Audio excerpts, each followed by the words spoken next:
On the 27th of December, an ordinary U.S. citizen, although his height was not of the ordinary type, he was 6'4" and played basketball, decided to propose marriage to a woman.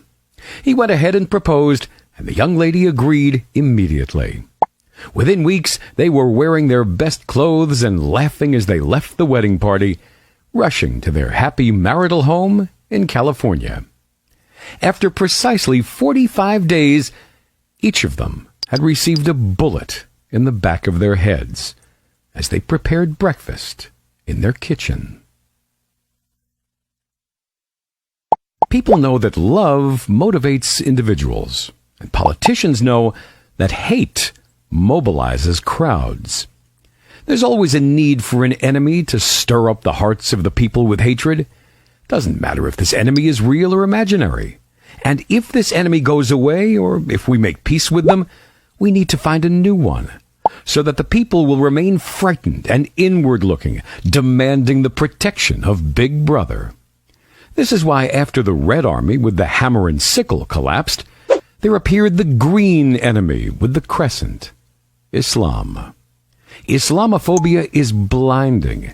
It blinds humanity to the genocide of entire peoples in Syria, Iraq, Afghanistan, and Myanmar.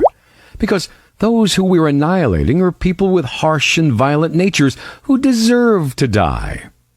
Islamophobia blinds people to the fact that 113 of the 114 surahs of the Quran start with the name of God, the compassionate, the ever-merciful.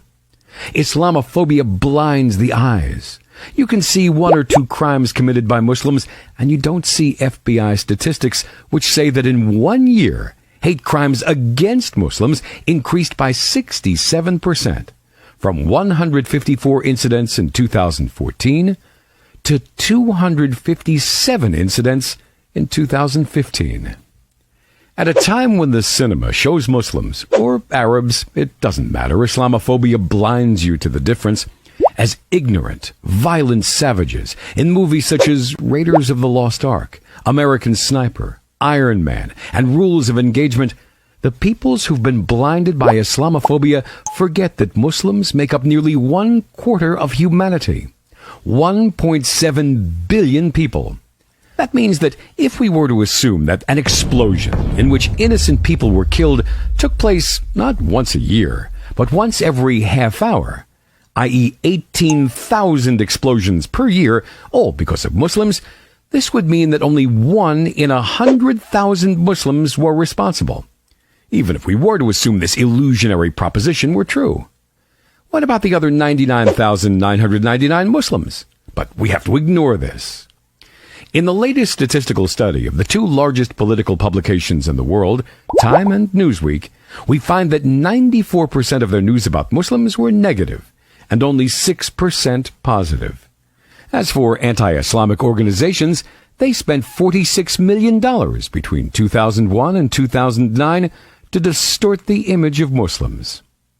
In the midst of this madness, will anyone look at the tyranny and oppressions Muslims are suffering in most parts of the world? The shedding of their blood and the violations of their homes and sanctity? I don't think so.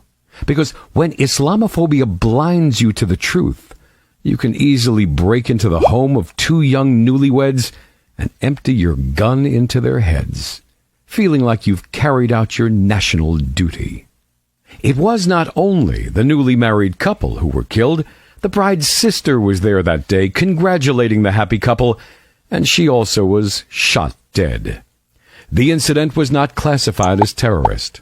Have you guessed why? The killer was named Stephen Craig. The victims were Dia Shadi, Razan Mohammed, and Yusur Mohammed. Do you know why? من أجل ذلك كتبنا على بني إسرائيل أنه من قتل نفسا بغير نفس أو فساد